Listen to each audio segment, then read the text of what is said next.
Salut tout le monde, je viens de me taper la cuisse, c'était pas du tout prévu. Super. Coucou, de retour, bienvenue. Pourquoi tu dis tout le temps coucou, putain? Parce que je sais que ça te plaît.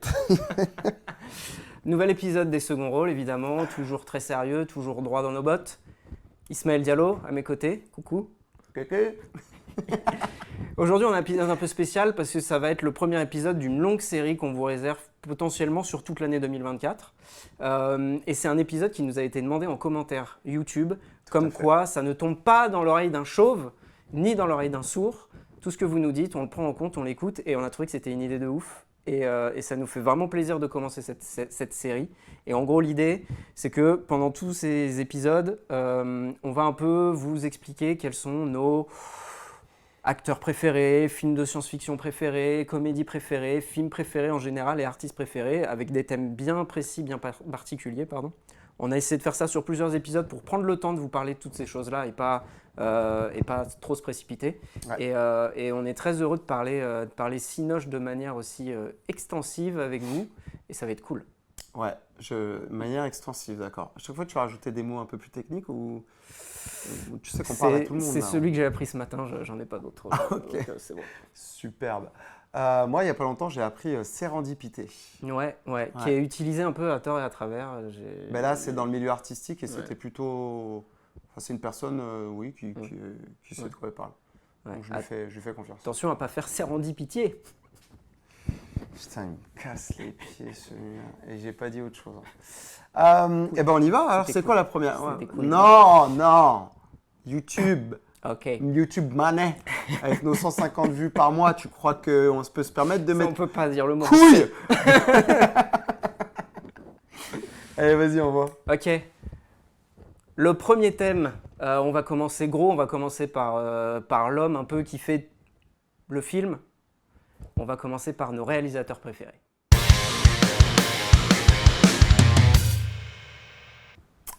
Exactement. Et donc le tien, c'est quoi? C'est moi qui commence? Oui. Ok, on commence tout de suite. Pour moi, des réalisateurs préférés, on en a tous 150. Oui. Mais pour moi, celui que j'estime être peut-être même le plus important de l'histoire du cinéma depuis 130, 140 ans, pour moi, c'est Akira Kurosawa. Réalisateur évidemment japonais qui est mort depuis quelques années, qui est considéré comme le plus grand réalisateur japonais de toute l'histoire, à côté évidemment de Mizoguchi, de Kobayashi, Ozu, etc. Kurosawa, il a un côté assez mythique, que ce soit au Japon, mais surtout à l'international. C'est le réalisateur le plus connu. En France, aux États-Unis, il y a eu des remakes évidemment à ne plus savoir qu'en faire de la plupart de ses films. Le plus connu évidemment, Les 7 Samouraïs, qui a été repris, Les 7 Mercenaires en tant que western. On en parlait, Rebel Moon et plein d'autres dans le même genre. Son Yojimbo aussi a inspiré Sergio Leone pour le western spaghetti. Enfin bref, il est ultra influent. Mais au-delà de ça, c'est pas tellement ce côté succès ou tout ce que tu veux qui m'intéresse. Moi, ce qui m'intéresse chez Kurosawa, c'est son approche visuelle. Et en fait, Kurosawa, à la base, c'était un peintre. Il a fait des études d'art. Et en fait, il s'est retrouvé dans le cinéma presque un peu par obligation pour pouvoir manger, parce que son frère venait se suicider, blablabla, c'est toute une histoire. Et en gros, il s'est retrouvé dans le cinéma, en bas de l'échelle, etc. Et puis, il a commencé à écrire des scénarios, et puis ensuite, il s'est mis en plus à les réaliser. Et en fait, c'est un style très reconnaissable, Kurosawa, c'est-à-dire que, et c'est là que c'est extraordinaire, et c'est toute l'essence même du cinéma, c'est Kurosawa, quand on regarde ses plans, ils sont toujours ultra travaillés, mais surtout, il se passe toujours quelque chose à l'image. Même quand on va voir deux personnes qui sont immobiles, soit c'est la caméra qui bouge, soit c'est l'arrière-plan. Il y a toujours quelque chose. Il y a toujours, rien que le vent sur l'herbe, rien que la pluie, rien que le travail sur les éléments, sur la nature. Et en fait, c'est toujours non seulement beau à regarder, mais c'est aussi toujours un peu au service de ce qui se raconte. C'est vrai que la vie, pas immobile. La vie, on est toujours en mouvement. Quand tu vas dehors, la forêt, elle bouge, elle vit, il se passe des choses. Et le cinéma, c'est le mouvement. Et c'est ça que j'essaye souvent un petit peu de... alors on va pas dire inculquer, parce que je suis pas professeur, mais j'essaie de faire comprendre. C'est qu'il y a beaucoup de films populaires qu'on regarde, que ce soit à Hollywood ou ailleurs, mais où c'est figé. Ouais. C'est-à-dire qu'ils mettent leur caméra là, et puis les acteurs font leur truc, et puis hop, on change de plan, mais on se pose vraiment pas tellement la question de pourquoi on change de plan. Puis derrière, il se passe rien. Soit en plus, on est sur du fond vert, et de toute façon, on va juste rajouter un truc, on sait même pas forcément exactement ce qu'on va rajouter, ou même parfois c'est pas du fond vert, mais de toute façon derrière c'est assez neutre, voire complètement vide. On en reparlera évidemment plus tard, mais des films d'action, notamment de super-héros, on se retrouve dans des décors qui sont complètement vides, complètement. Ouais. Et je sais que tu en parlais notamment sur notre épisode sur le multivers. Ouais. Et donc toutes ces choses-là qui rendent en fait l'action presque inintéressante. Et Kurosawa, c'est absolument tout l'inverse. Il se passe toujours quelque chose, c'est toujours intéressant à regarder, c'est toujours beau, et il y a toujours du mouvement, et il y a toujours de la vie, et en fait, ça brouille, et on s'endort pas, on s'ennuie jamais, même sur un Kurosawa qui va durer 3 heures. Je suis allé voir son film, il a fait un film russe, qui est lent, qui est calme, mais qui est en même temps qui est épique, et il y a beaucoup de choses. On peut très bien être dans le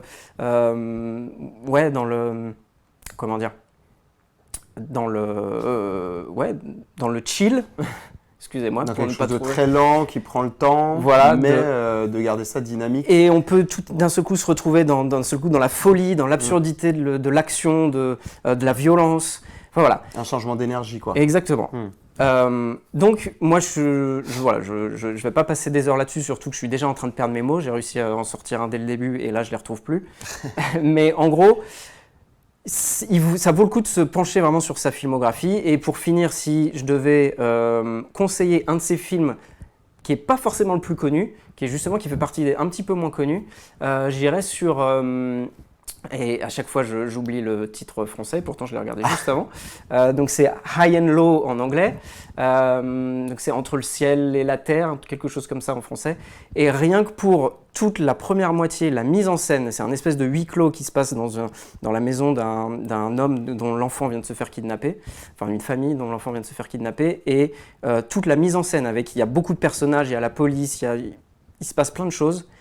La mise en scène de Kurosawa est juste peut-être la mise en scène la plus incroyable que j'ai vue de ma vie. Il faut le voir pour le croire. C'est un truc de malade, vraiment. Et je pense que rien que si vous regardez des photos juste de certains plans de ce film, vous comprendrez ce que j'essaie de vous dire. Il n'y a jamais une personne qui vient se mettre devant l'autre. Il n'y a jamais de gens qui se chevauchent. Ils sont toujours... C'est un truc... C'est presque mathématique. C'est incroyable. C'est de la mise en scène pure et dure. Et c'est incroyable. Et forcément, cette mise en scène, pour conclure, elle n'est pas juste là pour en mettre plein les yeux, elle est là pour faire avancer, ou en tout cas poser quelque chose qui est utile à l'intrigue. Et ça, c'est du cinéma. Ça fait 2 conclusions, par contre. Et pour 3e conclusion, le cinéma, c'est beau. Et on aime quand c'est bien fait. Il y a qui en rajoute, alors qu'il y a encore 1000 catégories derrière. On n'en peut plus. Merci Thibaut, merci. Coucou. Merci d'avoir fait court. Non, en vrai, c'est très important ce que Thibaut dit.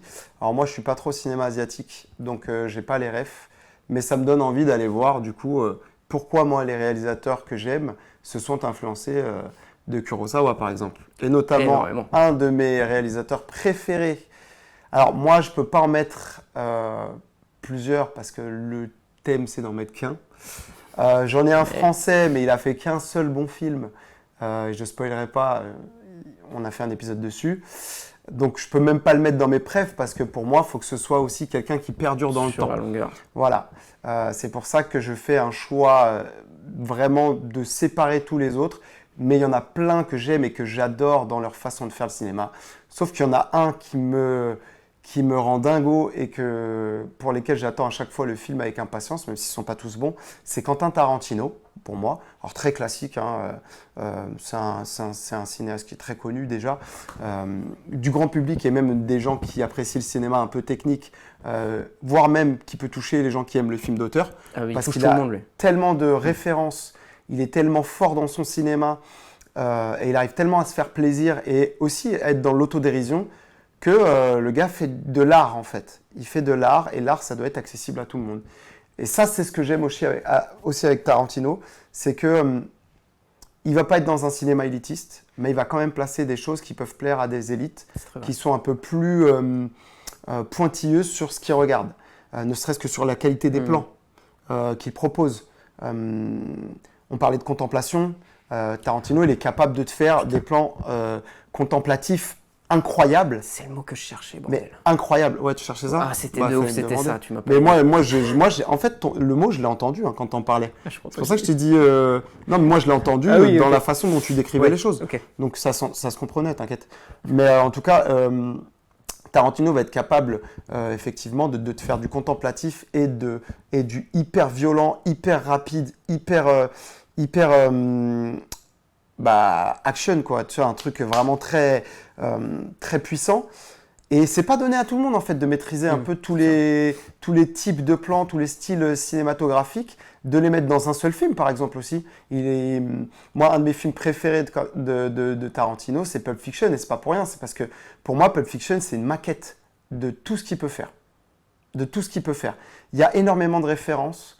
Là, le casting qu'il a drivé est juste époustouflant pour l'époque. Mais c'est incroyable qu'autant de monde lui ait fait confiance. Et il a réussi à faire un film. Moi, j'aime son cinéma parce qu'il arrive à te créer un scénario qui est chassé-croisé, alors qu'au début, tu te poses des questions, puis tout se lie en fait au fur et à mesure, avec toujours une dynamique d'image juste incroyable. Et ses références au cinéma asiatique, voilà, dans Kill Bill, on est à l'apogée de ce qu'il a envie de montrer. Je pense qu'il se limite beaucoup plus sur les autres films. Et Kill Bill, j'ai l'impression que c'est un gros kiff qu'il a voulu se faire. En se disant, putain, j'aime le cinéma asiatique, j'ai pas eu le courage. En tout cas, je me suis pas fait assez plaisir dans les autres films. Je vais en envoyer de ouf, quoi. Et Kill Bill, c'est un chef-d'œuvre. C'est juste incroyable comme film. Pareil, il y a du contemplatif, il y a de l'action, il y a du sang. Il est très porté sur le gore, mais toujours d'une façon très esthétique, avec toutes ces nuées de sang sur les draps, sur les visages, et qu'il laisse. Il nettoie pas entre-temps, il garde son personnage sale et transporter les stigmates de son combat, là où d'autres films, par exemple, on enlève tout, quoi. Et on garde le bleu. Lui, il y a du sang, voilà. Et il s'est détaillé en plus. Donc, il n'y a pas d'oubli, il n'y a pas de... Moi, je trouve que c'est un cinéaste qui est sincère. Il part de rien, il part je loue des cassettes vidéo. À la base, le mec, c'est un loueur de cassettes vidéo. Et c'est même un employé, c'est même pas à lui, quoi. Donc, il est là, il loue des cassettes vidéo aux gens et tu sens qu'il aime ça et que c'est un métier qui lui a fait plaisir. Et dans son cinéma, tu sens que c'est exactement comme quand tu rentres dans un truc de location de vidéo et en fait où tu te dis je sais pas quoi choisir, tu vois. Et quand tu regardes un film de Tarantino, il dit tu sais pas quoi choisir, t'inquiète, je vais tout te montrer. Regarde, il y a ça qui peut être cool dans le cinéma, il y a ça qui peut être cool dans le cinéma, il y a ça qui peut être cool. Ah, t'aimes bien ces images-là? Et regarde un peu de quoi je m'inspire et tu vas voir que il y a du background et il y a des films qui sont très très bien et qui vont à fond dans ce truc-là, quoi. Et moi, c'est pour ce truc-là que je le mets en numéro 1, juste pour lui dire merci de partager sa passion, de nous faire vibrer et de nous donner envie de regarder toujours plus de films. Voilà. Donc moi, c'est Quentin Tarantino. Très belle 4e conclusion. Je kiffe. Je valide.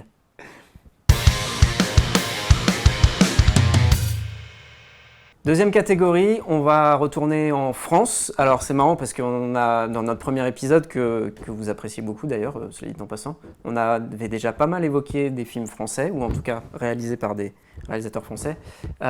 Petite catégorie France, et je laisse mon collègue Ismaël commencer. Alors je vais commencer. Moi, j'apprécie pas forcément le cinéma français en général, et encore moins le cinéma en noir et blanc. Et pourtant, mes 2 films préférés, films français, sont en noir et blanc. Donc il y a La Haine, mais j'en ai déjà fait un épisode qu'on pourra vous laisser regarder. Et La Guerre des boutons de Yves Robert en 1962. Figure-toi. C'est nous rajeunit pas. Eh non, alors j'étais pas né, donc non, je ne l'ai pas vu en 62 évidemment. Mais par contre, je l'ai vu en cassette vidéo et j'avais énormément accroché. Ce film qui m'a chopé, je devais avoir 8-9 ans, ouais, 9 ans. Et j'ai trouvé ce film incroyable. Une aventure qui te tient en haleine, avec rien. Tu suis des jeunes, des petits qui se battent pour des boutons. Alors des boutons à attacher, quoi. Et en fait, c'est le nerf de leur guerre. Les images, l'histoire, tout est beau, tout est cool, tout est... les jeux d'acteurs de ces jeunes, je trouve que c'est exceptionnel parce que je pense qu'à l'époque, avoir autant de jeunes garçons et de jeunes enfants qui sont professionnels, il ne doit pas y en avoir beaucoup. Et je trouve que c'est hyper bien joué, en tout cas, de ce que je me rappelle. Les scènes de bagarre m'avaient hypé de fou, alors qu'en fait, c'est claqué, quoi. Mais j'ai adoré la chanson, j'ai adoré... Ouais, c'est très bizarre ce film, il m'a beaucoup marqué et je l'ai regardé énormément de fois, quoi. Ma mère en est témoin, c'est un des films que j'ai le plus regardé avec Star Wars quand j'étais petit, quoi. C'était vraiment la guerre des boutons, je voulais regarder la guerre des boutons tout le temps. Et la guerre des étoiles. Et la guerre des étoiles, donc souvent la guerre. Ouais. Je suis un peu belliqueux, tu veux dire? Ouais. C'est dans mon signe astro, c'est pas faux, je suis scorpion. Donc merci Yves Robert, que je ne connais absolument pas, évidemment, mais pour ce film qui est... j'arrive pas à trouver le mot là, tu vois, c'est moi qui l'ai perdu, mais qui est pétillant. Pétillant, c'est mignon. Ouais, pétillant. qui est grave pétillant et qui est assez sincère aussi dans la démarche. J'ai beaucoup aimé. Ok. Voilà. Est-ce que tu as vu la suite de David Fincher, La guerre de Benjamin Button? Ok. Putain, mais pourquoi toujours des blagues capillotractées comme ça? Putain. En même temps, c'est pas moi qui vais faire des blagues capillotractées. Et oui. Écoutez, moi je vais partir dans le noir et blanc aussi. Je vais faire une grosse dédicace à ma mère principalement, mais aussi un petit peu à ma femme, qui ne sont pas la même personne, je tiens à le préciser. Dégueulasse. Et donc je choisis La Belle et la Bête de Jean Cocteau, 1946. Une fois de plus, ça ne nous rajeunit pas. On aime les vieux trucs apparemment, pourquoi pas. Pas trop non plus. Mais voilà, film d'une poésie, c'est peut-être le film le plus poétique de l'histoire du cinéma, c'est de la poésie sur image, quoi. C'est un truc assez fou. Voilà, pas besoin de vous raconter La Belle et la Bête, je pense que tout le monde sait à peu près de quoi ça parle, mais voilà, c'est juste que ce film, il a une aura, il est fantastique, et Jean Cocteau, qui est également un poète, en fait, il utilise tout ce qui est décor, tout ce qui est costume, toutes ces choses-là, il les met complètement au service de son histoire. Et quand tu rentres dans ce château et que d'un seul coup, ça c'est une image qui m'a marqué, tu as toutes les bougies qui sont tenues en fait par des bras humains, et d'un seul coup, elles rentrent dans le couloir et tu as tous les bras comme ça d'un seul coup là, qui s'ouvrent. Enfin, c'est des images qui marquent, et en fait, moi, je suis quand même souvent attiré par ces films qui ont des images marquantes, et même si là il n'y a pas de couleur, et bah t'as pas besoin de couleur en fait, parce que c'est tellement fort. Cocteau, il adore jouer, il adore faire des effets spéciaux, jouer avec les reflets, avec la caméra, avec tout ça, et c'est fascinant de voir que voilà, dans les années 40 on faisait des trucs absolument dingos, et parfois c'était des idées très cons, très simples, et en fait ça rend tellement bien à l'écran. Et en fait là c'est un voyage, c'est poétique. Oui, évidemment ça a ce côté naïf, mais c'est ça aussi qui est beau dans le cinéma, on peut retrouver tout. Donc voilà, j'embrasse les femmes de ma vie. Bah, c'est un peu... en fait, nos deux films se rejoignent sur le côté poétique, naïf, créatif, avec peu de moyens, et ça c'est cool. Ouais. Ça c'est plutôt cool. Puis c'est un peu le cinéma de l'époque, en tout cas le cinéma français de l'époque, parce qu'aux États-Unis c'était déjà dans des grosses industries. Alors qu'en France, on n'est pas encore sur le... Enfin, on n'a jamais été au niveau d'Hollywood de toute manière, quoi qu'il arrive. Mais je pense qu'on est sur le début, un début timide de films. Et donc, du coup, d'industrie cinématographique. Et du coup, ça reste quand même des choses assez sincères. C'est bien dit. Sincère. On aime la sincérité, vous nous connaissez. Ouais. Allez, troisième catégorie. Let's go! Ok, on va complètement changer, on va partir un petit peu de fun, on va partir sur nos navets préférés. Et ça, je pense qu'il va y avoir bagarre parce que... Navets préférés, on est d'accord qu'on les regarde et on les apprécie, c'est pas les navets qu'on n'aime pas. Exactement, c'est des films qu'on estime tellement nuls qu'on kiffe les regarder.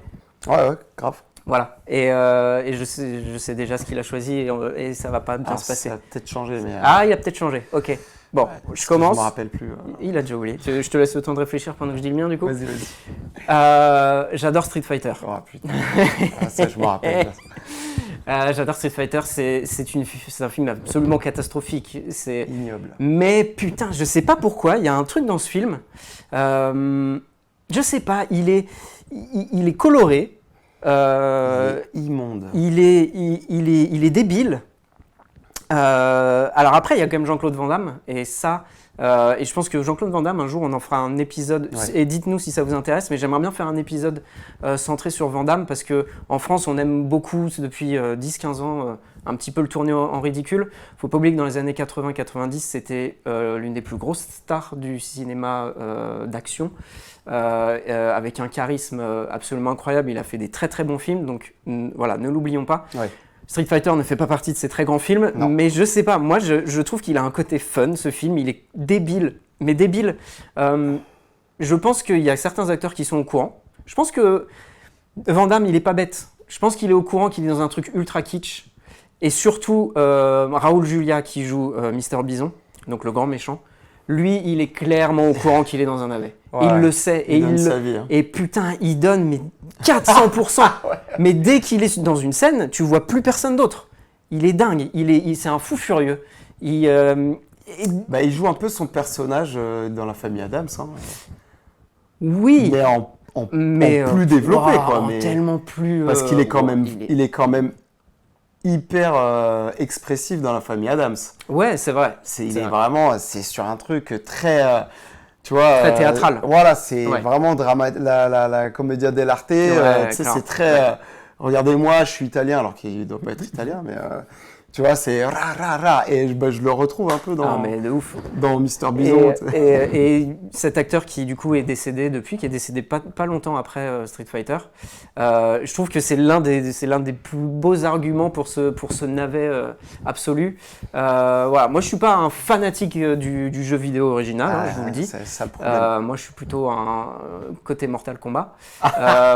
Mais voilà, ce film, je le trouve fun. J'aime bien le regarder de temps en temps, voilà, un soir, pour s'éclater. Je le conseille pas forcément, je le conseille pas à tout le monde. Oui. Mais c'est marrant. Alors moi, j'ai détesté Street Fighter, mais je commenterai pas forcément parce que je suis fan absolu du jeu vidéo, du moins jusqu'à Street Fighter Alpha. Allez, on va pousser jusqu'à Third Strike, qui est le Street Fighter 3, quoi. Mais du coup, j'étais énormément déçu. Vraiment, moi, ce film, je ne peux pas le voir. Parce qu'ils n'ont pas respecté le lore. Il y a un lore très simple et ils ont craché dessus, ils ont pissé dessus, quoi. Déjà, Ryu et Ken qui sont des voleurs. Bon, c'est bon, on arrête le film. C'est n'importe quoi. C'est comme... Non, mais non. Moi, je m'en bats les couilles, je sais pas qui c'est. Ouais, mais non. Enfin, bref. Écoute, moi, c'est marrant parce que c'est l'opposé. Et c'est justement ce que tu préfères en franchise de jeux vidéo. Moi, mon navet préféré, c'est Mortal Kombat. Que je ne considère pas comme un navet, mais vas-y. C'est un putain de navet. Les combats sont éclatés. Il y a deux acteurs qui savent se bagarrer. Mais, ceci étant dit, c'est un de mes films préférés. Parce que quand je l'ai vu que j'étais petit...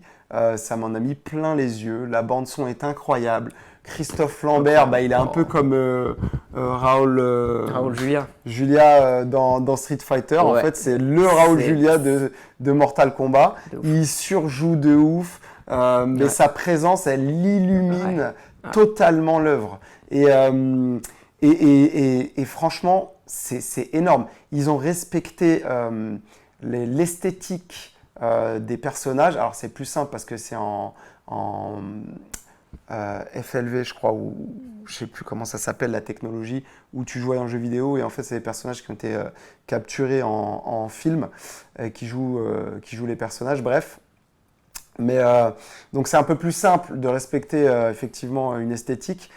Mais par contre, moi j'ai vraiment ressenti Kano, j'ai vraiment ressenti Liu Kang, Scorpion, je suis fan absolu de ce personnage. Généralement, les gens choisissent Sub-Zero. Moi, c'est très Scorpion. Et quand je l'ai vu, j'ai kiffé ma race parce que c'était vraiment respecté. Mais c'est mal joué. C'est mal joué et en même temps, ça ne peut qu'être mal joué parce que Mortal Kombat, lui-même, le jeu, est mal joué. Les personnages qui sont capturés, qui sont des vrais acteurs, surjouent de malade les chutes, les coups de poing, les coups de pied, les morts, etc. Donc, c'est pas choquant. En fait, ça fait partie du lore. Mais ça reste un nanar parce que c'est très cheap, quoi. Tu le vois que c'est cheapos, tu vois que l'histoire, elle est... Bon, ils n'avaient pas les moyens de faire mieux, quoi. Parce que si tu veux faire un vrai Mortal Kombat, je pense qu'il te faut des millions de dollars, ne serait-ce que pour les arènes de combat, les fatalités qui n'existent pas. D'ailleurs, dans Mortal Kombat, il y a une fatalité. C'est Shang Tsung qui tombe à la fin sur les pics et fin. Parce que tout le reste, il n'y a pas de fatalité. Alors que la base de Mortal Kombat et de son gameplay, c'est quand même les fatalités. Mais, mine de rien, il a quand même réussi à toucher les gens. Et tout le monde, en tout cas tous ceux de mon époque, se rappellent de Mortal Kombat, ce film. Et c'est un navet ultime. Il y a pire, évidemment, il y a pire. Mais c'est quand même assez cheapos. C'est tellement cheapos qu'à des moments, ils ont ramené des techniciens son et lumière, etc. pour faire le public autour des arènes. Et en fait, les mecs sont habillés de la façon dont ils sont venus bosser. Jean, t-shirt blanc. Et ça les dérange pas d'être dans le plan, en train de faire « Oh, bagarre, ouais. » Et tu sais pas ce qu'ils foutent là. Mais en fait... C'est ça qui est beau dans le cinéma. Mais ça, c'est pour ça que c'est un navet aussi. Voilà. Mais c'est un bon navet. Ouais. Il est mieux que la version remake de 2000, je sais plus quoi, 21, 22, je me souviens pas. Peut-être même un petit peu. Je le trouve bien mieux. Mortal Kombat Annihilation, le 2, est pour le coup un navet absolument insupportable. C'est un navet de merde. Ça, vraiment, c'est le degré zéro. Bah oui. Mais j'adore ce film. Ce film, je peux le regarder en boucle. Ah, mais moi aussi, je peux le regarder énormément de fois. Alors que Street Fighter, je peux pas. Je peux absolument pas. Voilà. La lutte éternelle. Mortal Kombat Street Fighter. Exactement. Mega Drive, Super Nintendo. Dernière catégorie. Allez. Et pas des moindres. Ok, dernière catégorie de cette première partie. On s'est dit qu'on n'allait pas attendre le tout dernier épisode pour dévoiler ce que vous attendez tous. On s'est dit on va le mettre dès le début. Mais il y a encore plein de choses intéressantes qui vont venir après. On s'est dit, allez, film préféré, direct, de tous les temps. Allez. Direct. Et c'est moi qui vais commencer. Eastwood qui s'y colle. Alors, c'est un Stanley Kubrick que j'ai choisi. J'ai mis énormément de temps à choisir quel film parce que les gens qui me connaissent savent que quand je dis c'est mon film préféré ou c'est ma chanson préférée, je ne suis pas crédible parce que j'en ai 1 milliard d'autres derrière. Néanmoins, il a fallu s'arrêter. Bah oui, il y a mes DVD là en plus. Néanmoins, il a fallu s'arrêter sur un et celui qui m'a marqué le plus et que j'ai regardé énormément de fois aussi et que je suis encore capable de revoir. Full Metal Jacket de Stanley Kubrick, qui est juste une masterpiece incontestable.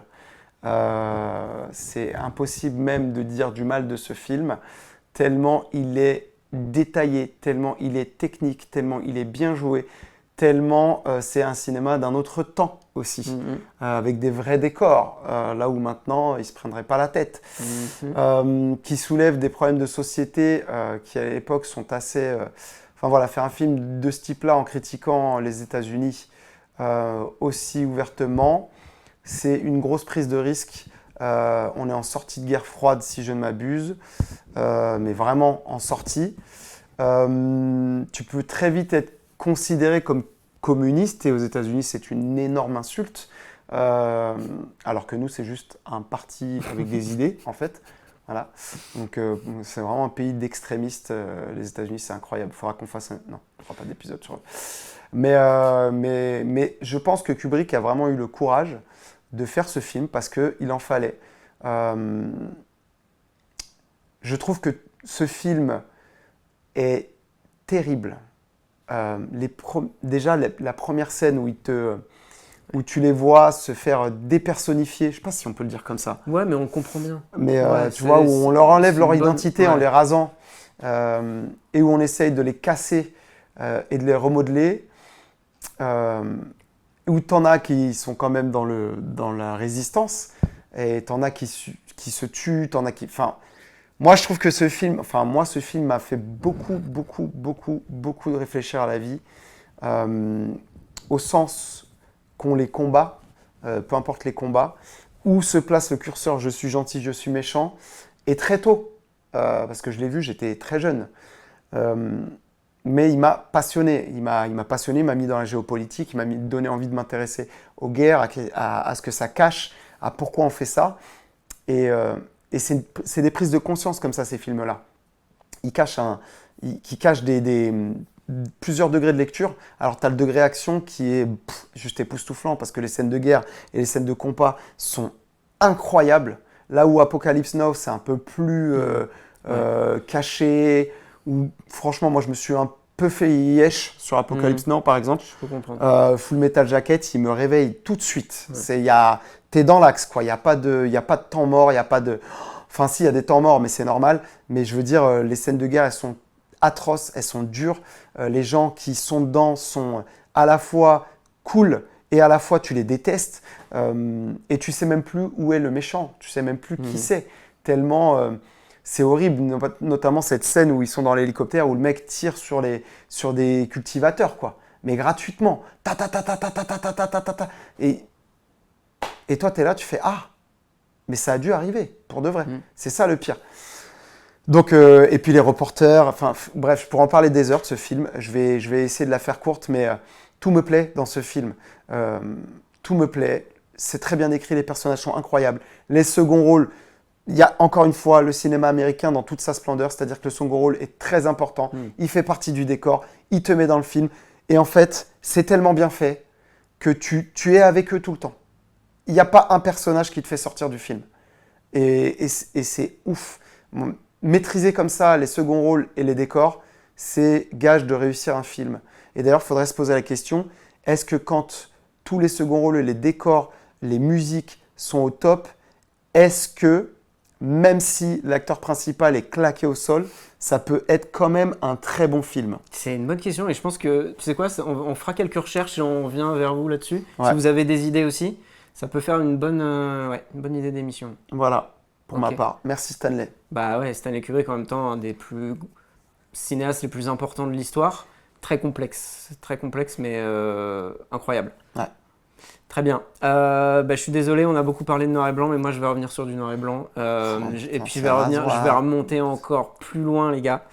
On va remonter en 1926 dans un petit pays qu'on appelle la Germanie, avec Faust de Murnau. Que j'aurais quasiment pu mettre dans mon réalisateur préféré parce que c'est pour moi l'un des plus importants de l'histoire du cinéma, puisqu'il a commencé en Allemagne, il a quand même fait Nosferatu, qui est le film de vampire qui est l'un des plus connus de tous les temps. Et ensuite derrière, il a fait Faust, et derrière, et en plus, il a été embauché à Hollywood, il a fait des films hollywoodiens avec des budgets absolument colossaux, donc c'est un réalisateur essentiel. Pour revenir à Faust, c'est juste l'un des films les plus beaux qui existent, à mes yeux, au monde. Les plus épiques, les plus esthétiques, les plus romantiques. Tous les mots en hic, quasiment, à part aspic éventuellement.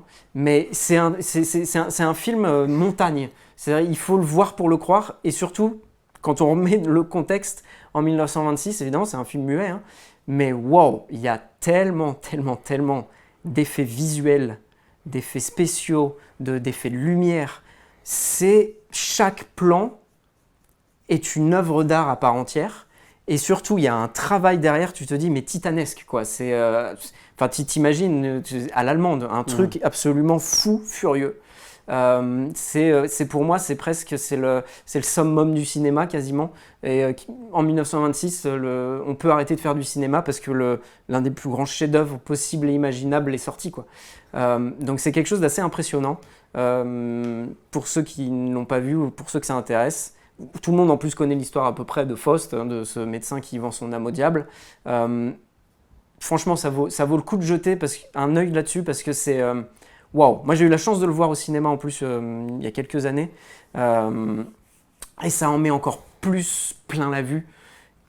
Et chaque fois que je le revois, c'est une claque, quoi. Je ressors vidé de ce truc parce que je me suis pris des claques à longueur de temps. c'est... Au bout d'un moment, il n'y a presque plus de mots. Donc moi, je vous invite à le regarder, à revenir vers nous, à nous mettre des commentaires, à en parler parce que au bout d'un moment, le cinéma, c'est beau d'en parler, mais l'important aussi, c'est de voir des films ouais, et de le vivre. exactement. Exactement. D'ailleurs, grosse dédicace à ceux qui nous postent leurs photos de story Instagram avec les films qu'on a recommandés. Crying Freeman, par exemple, Existence. Ouais. On sait qu'on a Mathilde qui nous suit beaucoup, qui a sauté sur l'occasion pour récupérer ces deux films. Et ça nous fait grave plaisir parce que c'est partager un peu de notre passion et en fait la chaîne elle est avant tout là pour ça. Parce que vous avez bien constaté que bon, on n'est pas là pour faire de l'oseille, clairement. Ah merde, Bah non, mais reste, du coup, je te dis la vérité. Non, mais et donc du coup, si au moins vous kiffez ou qu'on vous a permis de kiffer des choses, n'hésitez pas à nous faire des retours soit sur Insta, soit sur YouTube directement aussi en photo, parce que je crois qu'on peut envoyer des photos sur YouTube dans les commentaires et de nous montrer que vous avez aimé ou pas aimé du tout. Ou pas aimé. Ce qu'on a proposé et nos kiffs en fait. Ouais. Et sur ce format-là, c'est ce qu'on aimerait faire, c'est vraiment que ça reste interactif et que vous puissiez aussi nous proposer des choses qu'on n'aurait peut-être pas vues ou avec lesquelles on n'a pas forcément eu la bonne vision et qu'on pourrait re-regarder et peut-être vous faire un retour aussi à notre tour. Voilà. C'est la fin de ce premier épisode, il y en aura, comme on l'a dit, plein d'autres. On a les meilleurs acteurs, meilleures actrices, meilleurs effets spéciaux, films de science-fiction, on vous l'a dit, il y a des milliards de trucs qui arrivent.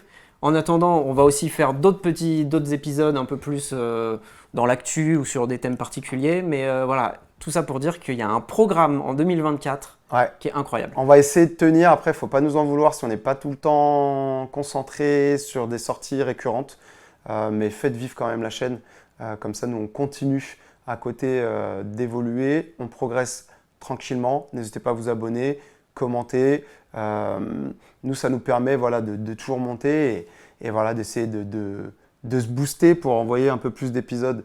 On ne peut pas vous faire de promesses, mais en tout cas, la seule chose qu'on peut vous dire, c'est qu'on fait ça vraiment parce qu'on kiffe. Exactement. Voilà, c'est la fin de cette conclusion, c'est la fin de cet épisode, mais c'est pas la fin de notre amitié. Non, bah jamais ça. Jamais. Il l'a dit. Ah, vous jamais. êtes témoins. Allez, bisous. Allez, bisous. Ciao.